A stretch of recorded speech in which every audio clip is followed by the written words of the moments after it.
Science का दूसरा chapter पढ़ेंगे, माइक्रो ऑर्गेनिजम्स फ्रेंड एंड फो। सबसे पहले हम लोग ये जानें कि माइक्रो ऑर्गेनिजम्स होते क्या हैं। देखिए, जैसा कि हमेशा कहा गया है, आंखों से देखी गई चीज़ हमेशा सच नहीं होती है। आप लोगों के सामने भी लग रहा होगा सिर्फ हवा है और कुछ नहीं है, लेकिन यहाँ बीच में भी कई माइक्रो ऑर्गेनिजम्स हैं।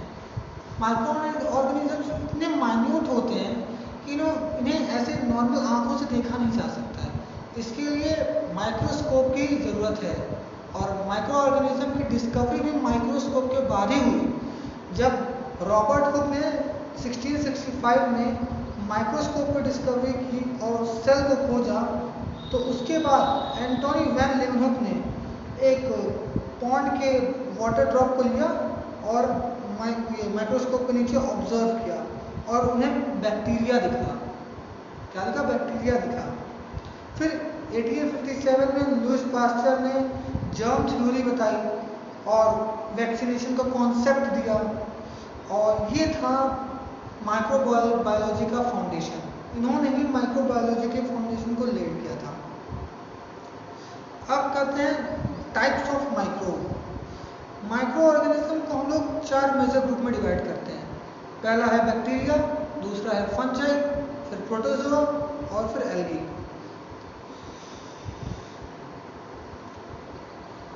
फिर आते हैं वायरस पर। अब मुझे वायरस के बारे में तो बताने की जरूरत नहीं होगी, पूरी दुनिया इस टाइम कोरोना वायरस से ग्रसित है। तो चलिए वायरस के बारे में जानते हैं। वायरस सभी लिविंग ऑर्गेनिज्म में स्मॉलेस्ट है, smallest of all living organism. Shape और साइज में बहुत बार वेरी करते हैं शेप और साइज में। और वायरस को हम लोग सिर्फ इलेक्ट्रॉन माइक्रोस्कोप से ही देख सकते हैं, क्योंकि इलेक्ट्रॉन माइक्रोस्कोप ही वो माइक्रोस्कोप है जो किसी भी चीज़ को 2 लाख टाइम मैग्नीफाई करता है। तो आप इससे अंदाज़ा लगा सकते हैं कि वायरस कितना छोटा होता है। वायरस को हम लोग कहते हैं border line between living and dead. Virus को हम लोग बॉर्डर लाइन बोलते हैं बिटवीन लिविंग एंड डेड। बाहर है तो डेड है, किसी सेल के अंदर चला गया तो वो लिविंग हो जाता है। अब फिर हम लोग वायरस को क्लासिफाई करते हैं होस्ट के बेसिस पे। होस्ट के बेसिस पे वायरस 3 तरीके के होते हैं। पहला है बैक्टीरियोफेज, फिर प्लांट वायरस और फिर एनिमल वायरस। बैक्टीरियोफेज में जो होस्ट होता है वो बैक्टीरिया होता है, और जो प्लांट एंड एनिमल वायरस होते हैं उनके होस्ट प्लांट और एनिमल होते हैं। प्लांट वायरस के प्लांट, एनिमल वायरस के एनिमल। जो फर्स्ट वायरस था जो कि डिस्कवर किया गया था वो TMV है, टोबैको मोज़ेक वायरस। याद रख लीजिएगा, first virus to be discovered was TMV, tobacco mosaic virus. ये वायरस टोबैको प्लांट को अफेक्ट करता था।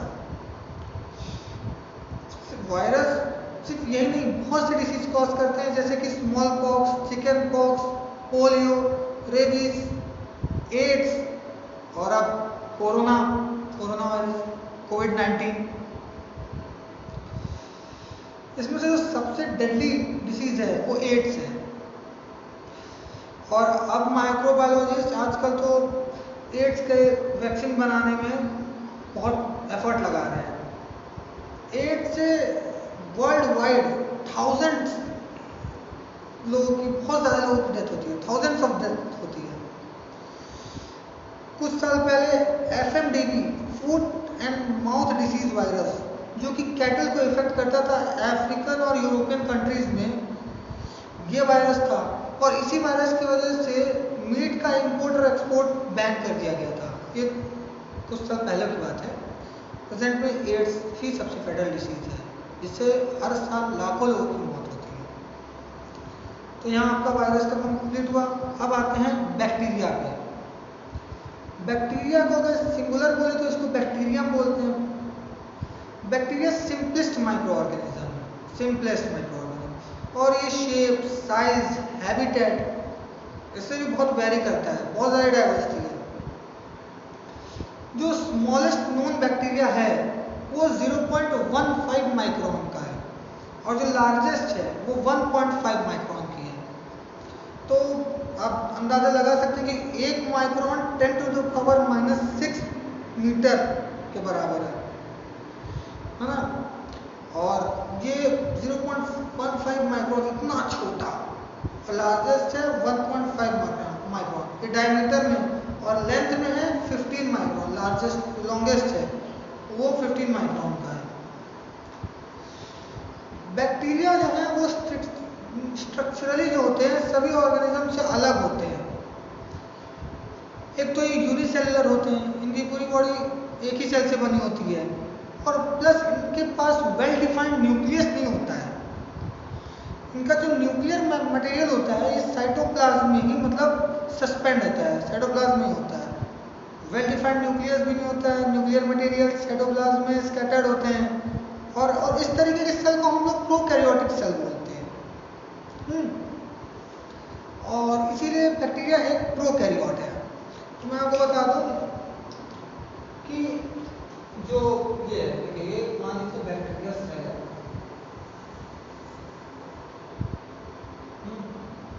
जो आपका बैक्टीरिया सेल है उसमें यहाँ होता है, मान लीजिए सब साइटोप्लाज्म,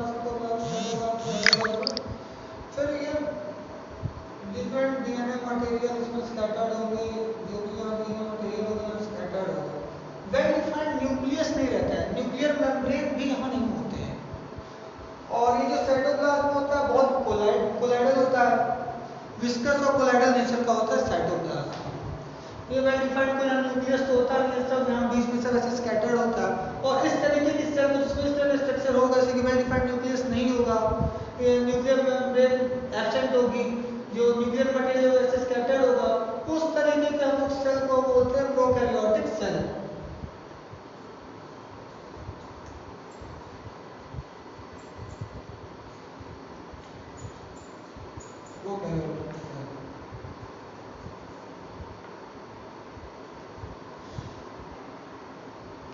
मैं फिर रिपीट कर देता हूँ कि बैक्टीरिया स्ट्रक्चरली बहुत डिफरेंट होता है सभी माइक्रो ऑर्गेनिजम्स में, क्योंकि एक तो ये यूनिसेलुलर है, एक ही सेल होती है उनके पास, प्लस उनके पास वेल डिफाइंड न्यूक्लियस नहीं होती है, न्यूक्लियर मेम्ब्रेन नहीं होती जिसके अंदर न्यूक्लियर मटेरियल रहे। अब न्यूक्लियर मेम्ब्रेन है तो जो न्यूक्लियर मटेरियल तो वो पूरे साइटोप्लाज्म में स्कैटर्ड होता है, और ऐसे सेल को हम लोग प्रोकैरियोटिक सेल बोलते हैं। तो बेसिकली बैक्टीरिया एक प्रोकैरियोट है। बैक्टीरिया के पास जो साइटोप्लाज्म होता है वो विस्कस होता है, थिक होता है और कोलाइडल नेचर का होता है। और साइटोप्लाज्म के पास साइटोप्लाज्म में 8 सेल वॉल बना होता है। एक सेल वॉल जो है ये बहुत हार्ड होती है, ये हार्ड सेल वॉल के अंदर होता है। फिर सेल वॉल की वजह से ये बॉर्डर लाइन है प्लांट और एनिमल के बीच का। बैक्टीरिया जो है वो बॉर्डर लाइन है प्लांट एनिमल के बीच का। वायरस जो है वो बॉर्डर लाइन है लिविंग और नॉन लिविंग के बीच का। याद रखिएगा ये बात। जब बहुत ही एडवर्स कंडीशन आती है, मतलब जो रहने के लिए फेवरेबल कंडीशन नहीं है, तो बैक्टीरिया क्या करता है, इस सेल के आगे हार्ड कवरिंग डेवलप कर देता है।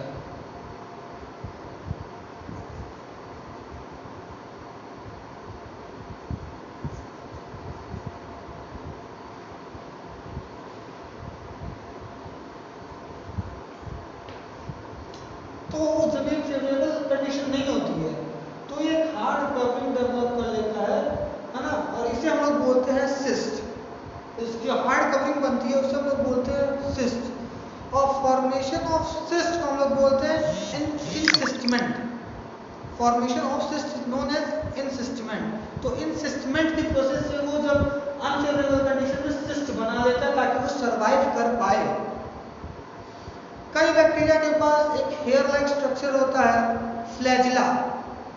हाँ, फ्लैजिला होता है, हेयर लाइक स्ट्रक्चर फ्लैजिला होता है, और ये मोटाइल होते हैं। जिनके पास फ्लैजिला होता है वो मोटाइल होते हैं। अब हम लोग बात करते हैं क्लासिफिकेशन ऑफ बैक्टीरिया की। तो शेप की बेसिस पर हम बैक्टीरिया को क्लासिफाई करते हैं।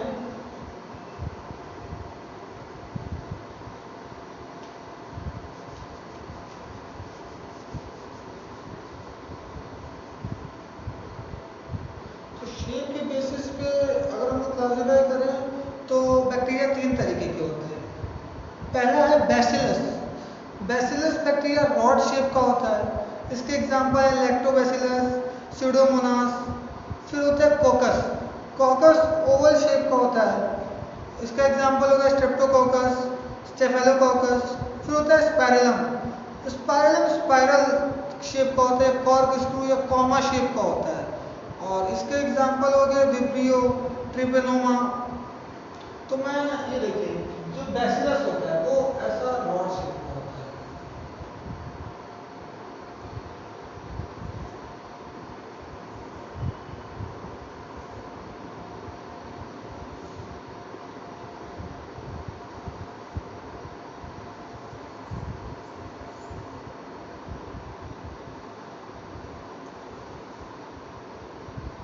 ये तो हो गया बैसिल, ये हो गया क्या नाम है इसका, बैसिलस।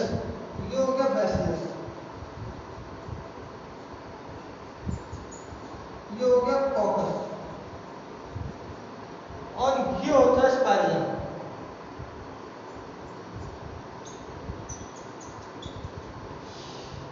रॉड शेप,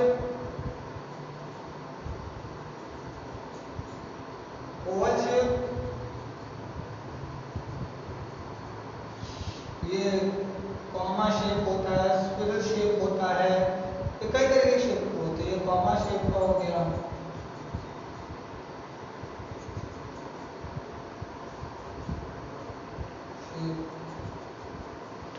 तो ये है शेप के बेसिस पे एक एक बैक्टीरिया होता है, बैसिलस, कोकस, स्पाइरलम। तो अब हम लोग आते हैं advantages and disadvantages of bacteria. Bacteria useful भी है और हार्मफुल भी है।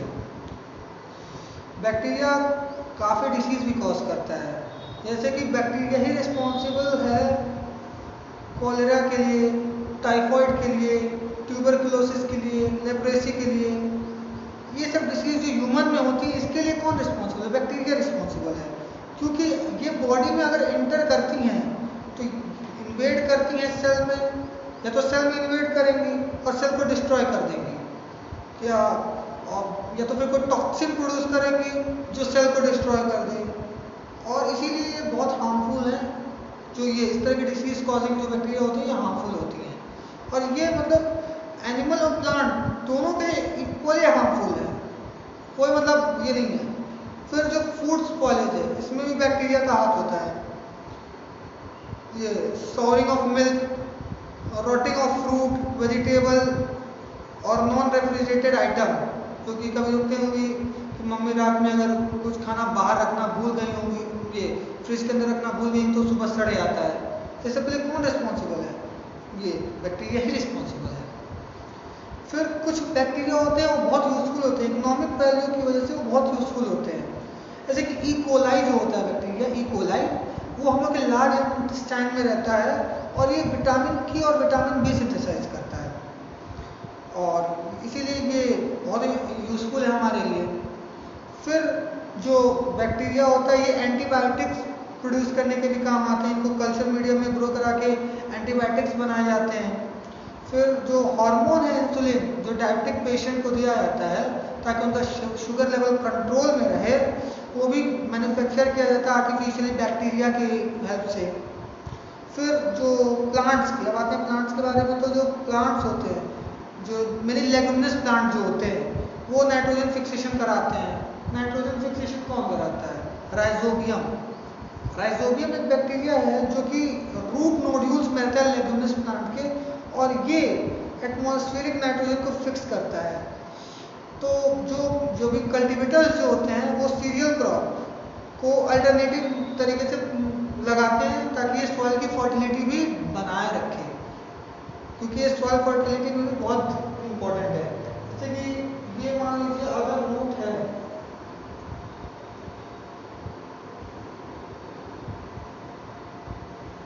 तो यहाँ ये लेकिन ये देखिए राइजोबियम साइड है, ये राइजोबियम साइड इस तरह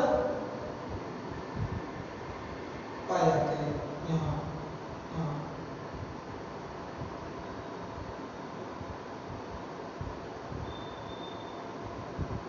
इसी अकॉर्डिंग में राइजोबियम रहते हैं, और ये नाइट्रोजन फिक्सेशन करते आपने अगर किसी दाल का पौधा उखाड़ा होगा जमीन में से तो आपको ये नोड्यूल जरूर दिखे होंगे। और फिर ये बहुत काम आते हैं डिकम्पोजिशन में भी, ये ऑर्गेनिक मैटर को डिकम्पोज कर देते हैं, जिसकी वजह से ये रिसाइकलिंग में भी बहुत हेल्प करते हैं। और ये क्या नाम है, बायोगैस प्रोडक्शन में भी बहुत काम आते हैं, बायोगैस। फिर नेचुरल प्यूरीफायर, बैक्टीरिया एक नेचुरल प्यूरीफायर भी है और सॉइल फर्टिलिटी भी मेंटेन करता है। बैक्टीरिया बहुत इंडस्ट्रियल वे में बहुत यूजफुल है, जैसे कि curdling of milk, production of cheese, vinegar, acetic acid, tea, coffee, tanning of leather, इन सब में भी बैक्टीरिया का इस्तेमाल होता है। अब आते हैं माइकोप्लाज्मा पे। माइकोप्लाज्मा स्मॉलेस्ट लिविंग सेल है, ध्यान रखिएगा, स्मॉलेस्ट लिविंग सेल है। ये ग्रुप ऑफ माइक्रो ऑर्गेनिज्म है जो बैक्टीरिया की तरह लगते हैं, बस कुछ विजिबिलिटी डिफरेंस होता है। और ये स्मॉल होते हैं, स्फेरिकल शेप के होते हैं, इसी तरह मतलब इसी तरह होते हैं, स्मॉल होते हैं और स्फेरिकल शेप के होते हैं। और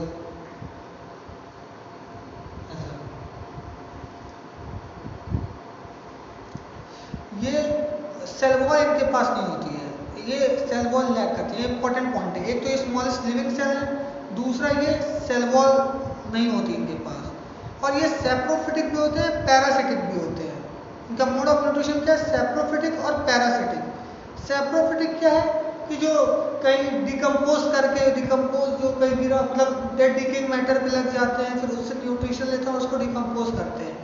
इस मोड ऑफ न्यूट्रिशन को हम लोग सेप्रोफिटिक मोड ऑफ न्यूट्रिशन बोलते हैं। फिर पैरासिटिक वो होता है कि किसी भी होस्ट पे आ जाएं और उससे न्यूट्रिशन लें और उसको नुकसान पहुंचाएं। इस मोड ऑफ न्यूट्रिशन को हम लोग पैरासिटिक मोड ऑफ न्यूट्रिशन बोलते हैं। और ये कॉलोनीज में रहते हैं और कुछ जैसे कि जो पेनिसिलिन होते हैं इनसे रेजिस्टेंट होते हैं, पेनिसिलिन से ठीक नहीं होंगे, इससे रेजिस्टेंट होते हैं। लेकिन टेट्रासाइक्लिन जो है इससे डिस्ट्रॉय किए जा सकते हैं, ये इसके लिए सेंसिटिव होते हैं टेट्रासाइक्लिन के लिए, बट पेनिसिलिन के लिए कुछ नहीं, पेनिसिलिन के लिए रेजिस्टेंट होता है। फिर आते हैं रिकेट्सिया पे। माइक्रो ऑर्गेनिज्म की ये फैमिली एक अमेरिकन पैथोलॉजिस्ट एच.टी. रिकेट के ऊपर रखी गई है, जिन्होंने इसको डिस्कवर किया था। ये रॉड शेप के होते हैं, रॉड शेप के होते हैं, स्फेरिकल शेप के होते हैं और ये नॉन फिल्ट्रेबल होते हैं। और ये ज़्यादातर आर्थ्रोपोड्स में रहते हैं, आर्थ्रोपोड्स और वर्टिब्रेट्स में डिसीज कॉज करते हैं। जो वर्टिब्रेट्स एनिमल होते हैं इसमें डिसीज कॉज करते हैं और मेनली आर्थ्रोपोड्स में रहते हैं। जो ये कुछ डिसीज कॉज करते हैं उसका है अल्जाइमर डिसीज, ये कॉज करते हैं अल्जाइमर डिसीज। तो यही आपका बैक्टीरिया टॉपिक खत्म होता है। अब आते हैं एल्गी पे। एल्गी सिंपलेस्ट प्लांट होता है, मतलब सिंपलेस्ट, जितने भी प्लांट्स आप देखेंगे सिंपलेस्ट सबसे एल्गी होता है। इनके पास वेल डिफाइंड न्यूक्लियस होता है, प्लास्टिड होता है, क्लोरोफिल होता है, जिसकी वजह से ये फोटोसिंथेसिस से अपना खाना खुद बना लेते हैं। और ये इनकी हैबिटेट जो होती है वो एक्वेटिक होती है, इसीलिए जब कभी आप मॉइस्ट सरफेस होगा जहाँ तालाब के नीचे या कभी पानी बरस जाए तो वहाँ काई लग जाती है एल्गी, तो ये मॉइस्ट सरफेस पे रहते हैं। पॉन्ड पे, पॉन्ड में देखेंगे और लेक्स में, सी में, ओशन में, यहाँ होते हैं। इनका हैबिटेट मेनली एक्वेटिक होते हैं। शेप और साइज की बात की जाए तो वैरायटी है, बहुत ज़्यादा वैरायटी है शेप और साइज के। कुछ माइक्रोन से लेके कई मीटर तक होते हैं। जैसा कि बता दूं कि जो एक एल्गी है इसका नाम है जायंट कैल्प, ये अबाउट 60 to 70 मीटर लंबा होता है। वही यूनिसेलर एल्गी कैल्माइडोमोनास, ये कुछ माइक्रोन भी मतलब लंबा होता है, कुछ माइक्रोन मतलब इतना बहुत कम हो गया।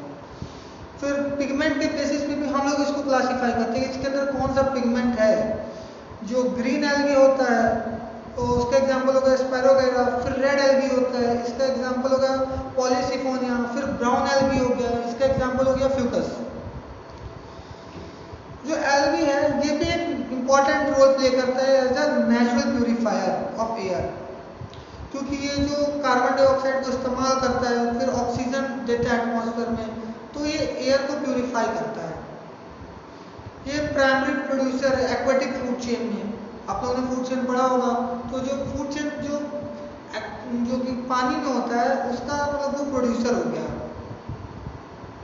एक्वेटिक फूड चेन में ये प्रोड्यूसर की तरह काम करता है। फिर जो कंट्रीज जैसे चाइना, जापान, वो एल्गीज को एज अ फूड सप्लीमेंट भी ला रही हैं, क्योंकि और ये बहुत ज़्यादा इंडस्ट्रियल पर्पस के लिए भी इस्तेमाल होता है। सिंगल सेल प्रोटीन, मैं बोला तो सिंगल सेल प्रोटीन जो होता है ये फूड सप्लीमेंट है जो एल्गी का ही होता है। तो जापान और चाइना ये इसको एल्गी को एज अ फूड भी इस्तेमाल करते हैं। फिर diatoms, golden brown algae, ये सिलिका में बहुत रिच होते हैं, इनके अंदर ह्यूज अमाउंट ऑफ सिलिका पाया जाता है। और सिलिका हमको नेविकुला, पैनिलेरिया, साइक्लोटेला यहाँ से भी मिलता है। और इसका इस्तेमाल हम लोग फिल्टर या स्पेशल टाइप ऑफ ग्लास या पोर्सिलेन बनाने में करते हैं। तो और जो केल्प होता है, केल्प एक अनदर टाइप ऑफ एल्गी होता है जिससे हम लोग आयोडीन प्राप्त करते हैं, इससे हम लोग आयोडीन मिलता है। जो रेड एल्गी होता है वो अगर अगर का बहुत ही अच्छा सोर्स है, रिच सोर्स ऑफ अगर अगर।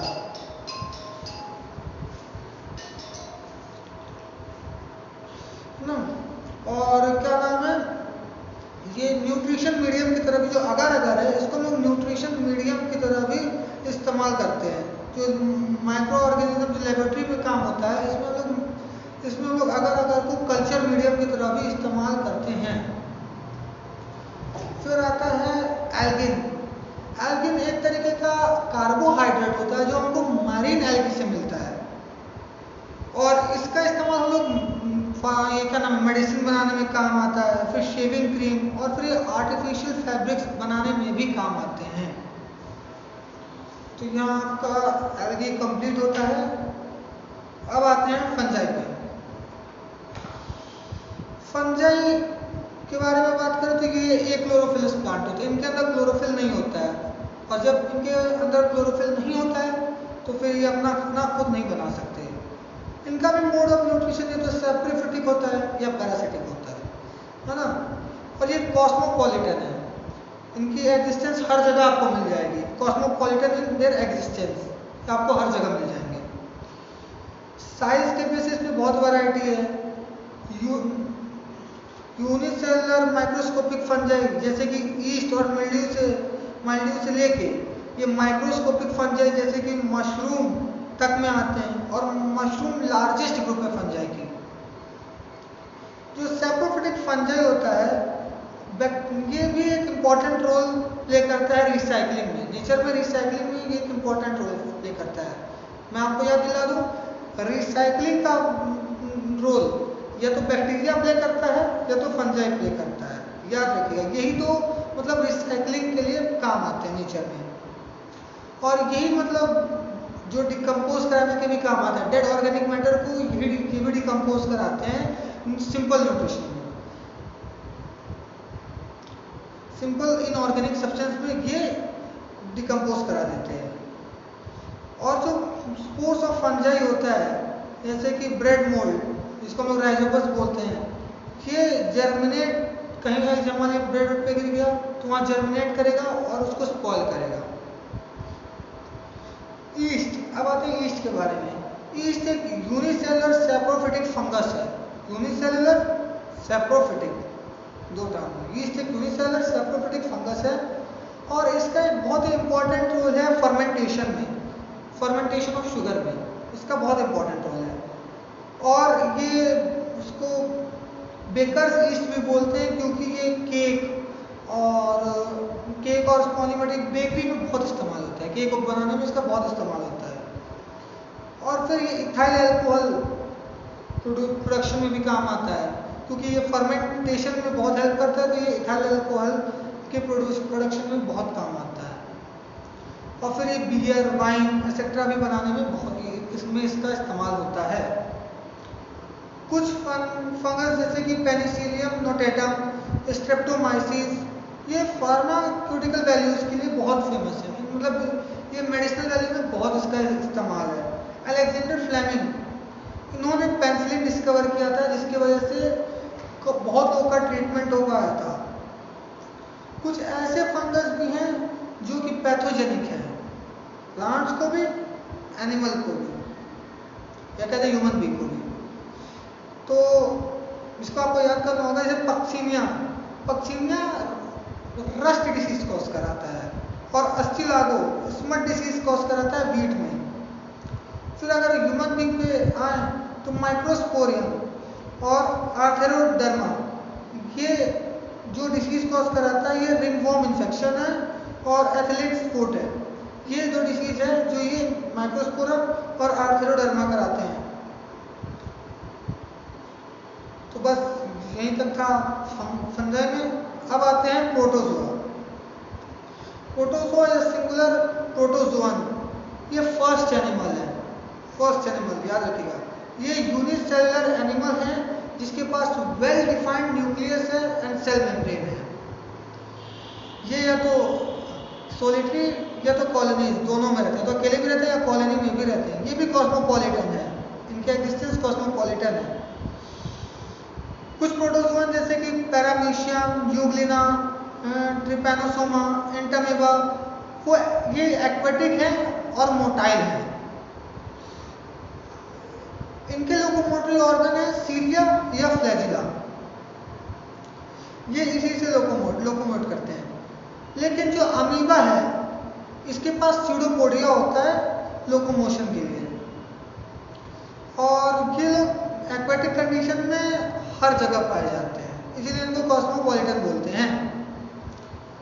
प्रोटोजोआ रिस्पॉन्सिबल है डिसीज के लिए, ह्यूमंस में डिसीज के लिए प्रोटोजोआ बहुत रिस्पॉन्सिबल है। जैसे कि मलेरिया जो होता है वो प्लाज्मोडियम से होता है, और प्लाज्मोडियम प्रोटोजोआ में आता है। स्लीपिंग सिकनेस, ट्रिपैनोसोमा, ये भी प्रोटोजोआ से होता है। एंटामीबा हिस्टोलिटिका जो कि लार्ज इंटेस्टाइन, ह्यूमंस की लार्ज इंटेस्टाइन को अफेक्ट करता है और अमीबिक डायसेंट्री कॉज करता है। इसमें कि जो आपकी फीसेस होती है इसमें ब्लड स्टेन्ड होते हैं। और ट्रिपैनोसोमा ये ट्रांसमिट होता है blood sucking fly, CC fly से। ये स्लीपिंग सिकनेस कॉज करता है और इस डिसीज मतलब इंसान अनकॉन्शियस हो जाता है एक लंबे टाइम के लिए, तो इसे हम लोग स्लीपिंग सिकनेस बोलते हैं। और ये कॉज करता है ट्रिपैनोसोमा जो कि सीसी फ्लाई के ब्लड सक करने पर होता है। फिर एक बात बता दूं कि प्लाज्मोडियम जो होता है ये दो होस्ट में अपनी लाइफ साइकिल कंप्लीट करता है। पहला है ह्यूमन, फिर दूसरा है फीमेल मॉस्किटो में। फीमेल मॉस्किटो में एनोफिलीज में जो कि मलेरिया कॉज करती है। अगर फीमेल एनोफिलीज यहाँ मुझे बाइट कर दे तो ये ब्लड सक करेगी, इसी के अंदर से प्लाज्मोडियम भी मेरे ब्लड में इंजेक्ट कर देगी। प्लाज्मोडियम सिकल शेप का होता है और ये मेरे रेड ब्लड सेल पे अटैक करता है। ये red blood cell red blood cell को डिस्ट्रॉय करता है और इसी के अंदर अपना एसेक्सुअल रिप्रोडक्शन कंप्लीट करता है। और ये एक नहीं बहुत ब्लड सेल्स को अफेक्ट करता है और आदमी मलेरिया से ग्रसित हो जाता है। अब अगर कोई दूसरी फीमेल एनोफिलीज आती है और फिर मेरा ही ब्लड लेती है, क्योंकि अगर मैं मलेरिया से हूँ और फिर दूसरी फीमेल एनोफिलीज आती है वो फिर मेरा ब्लड लेती है, तो मेरा ब्लड लेती है तो ब्लड सक करने पे वो प्लाज्मोडियम में चला जाएगा क्योंकि मेरे ब्लड में प्लाज्मोडियम है। और अगर ये प्लाज्मोडियम फीमेल एनोफिलीज की बॉडी में चला जाता है तो फिर वहाँ वो सेक्सुअली रिप्रोड्यूस करता है और अपना नंबर मल्टीप्लाई करता है, फिर वो उसके सैलिवरी ग्लैंड में चला जाता है और फिर ये प्रोसेस दोबारा वो किसी और को इंजेक्ट करती है और फिर उसको दोबारा मलेरिया का प्लाज्मोडियम आरबीसी में जाता है, फिर ये साइकिल चलता रहता है। अब आते हैं कल्चरिंग ऑफ माइक्रो ऑर्गेनिज्म पे, क्योंकि प्रोटोजोआ यहाँ कंप्लीट हो गया। अब आते हैं कल्चरिंग ऑफ माइक्रो ऑर्गेनिजम्स पे। माइक्रो ऑर्गेनिजम्स यूजफुल भी होते हैं, हार्मफुल भी होते हैं, इसलिए साइंटिस्ट इनको कल्चर करते हैं ताकि इनके बारे में और जानकारी हो पाए। लेकिन कल्चर करने के लिए दो कंडीशन बहुत ज़रूरी है, एक तो ऑप्टिमम टेम्परेचर और दूसरा proper nutrient medium. Nutrient medium हम लोग नॉर्मली अगर अगर को लेते हैं जो कि केल्प या पोटैटो ट्यूबर से हम लोग प्रिपेयर करते हैं। अब हम लोग सीखते हैं कि कैसे हम एक इफेक्टिव न्यूट्रिएंट मीडियम तैयार कर सकते हैं। तो पहले हम लोग पोटैटो लेते हैं, उसको बॉयल करते हैं, फिर उसको ठंडा करते हैं, क्योंकि इसको हम लोग को पेस्ट में करना रहता है। फिर कुछ अगर अगर जेल लेते हैं, उसमें लिटिल ग्लूकोज ऐड करते हैं, फिर उसमें वो पेस्ट ऐड करते हैं एक सूटेबल रेशियो में, और फिर परफेक्ट मिक्सचर जब ऑब्टेन हो जाता है तो फिर उसमें हम लोग माइक्रो ऑर्गेनिज्म को कल्चर करते हैं। लेबोरेटरी में ये सब होता है, मैं बता दूं आपको कि ये सब लेबोरेटरी में होता है, ऑप्टिमम कंडीशन में ये सब काम किया जाता है। तो इसी के साथ आपका ये chapter number 2 micro organism friend and foe complete होता है। अगर आपको कोई भी डाउट है तो आप नीचे कमेंट करें, आपका डाउट क्लियर कर दिया जाएगा। और जहाँ तक बात है एक्सरसाइजेस की, एक्सरसाइजेस आप लोग खुद करें, एक्सरसाइज आप लोग खुद कोशिश करें, बाकी आंसर आपको नेक्स्ट क्लास में मैं बता दूंगा, इस पर कर दिया जाएगा। पहले अपने से कोशिश करें, जो चीज़ आपको नहीं समझ में आती है वो हमसे पूछें, मैं आपको बताऊंगा, और खुद ट्राई करें। Thank you.